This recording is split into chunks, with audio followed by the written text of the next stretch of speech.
Potatoes are part of the nightshade family and are actually related to tomatoes.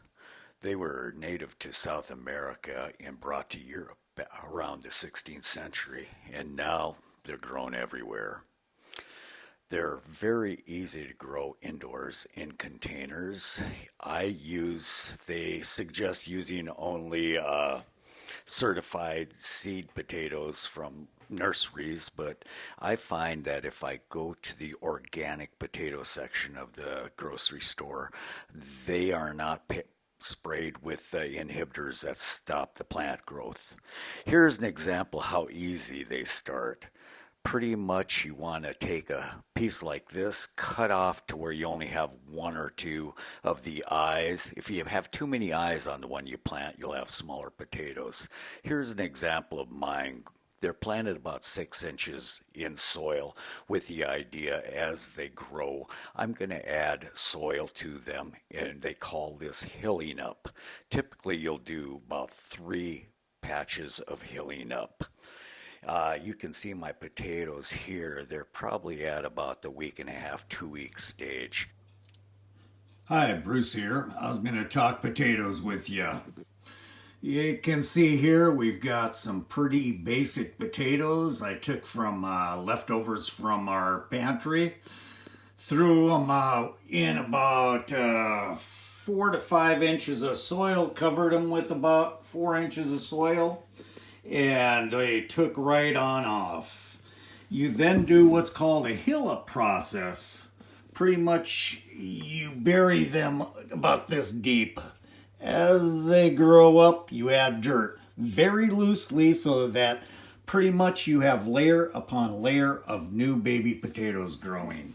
Potatoes are one of the few plants that as you bury the stalk, it'll actually shoot out roots, which then it stores its energy in the form of potatoes, which we enjoy, high in vitamins and minerals and all that good stuff. They grow very rapidly, don't take a lot of care. They love fertilizer and water. They don't like being soggy. And if you only plant one layer, fill the bag, you're not going to get made potatoes.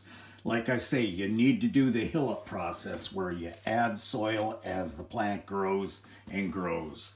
This one bag took me 3 hill ups. I just finished the hill up process and last layer of loose soil just moments ago. So I wanted to show you about how I keep track of the right moisture for my plants. Tried different things from, watching to see if the leaves are turned upward, downward, blah, blah, blah. Came up with a simple answer. I like a good old moisture meter. Not the 3-in-1, the super, just the simple, basic, one function moisture meter. Takes no batteries, no nothing, big long stake. And you'll notice the actual sensor is those two pieces of metal, and it measures how damp the soil is between those two pieces there. So let me demonstrate. I added soil, but I did not water yet. So you're going to find that when we get into this first layer, it's going to say dry probably. And as I move down into the older soil that still has some water, you see the response is almost instantaneously with this meter. I can see I'm pretty dry all the way down to the bottom, which I was anticipating, because I do want to actually add my liquid water soluble fertilizer. I've added it to my water bucket, and right after I sign off, I'll be squirting these little babies with some fertilizer. Let me show you now on something else. To show you how this thing works. I did water my lettuce this morning, so let's see what this moisture meter will have to say. Okay, as we stick in, and you'll see it is moist. And as I go down deeper, it's pretty moist throughout. Let's check another section of that area. Oh yeah, we're very moist throughout, but lettuce we do want very moist.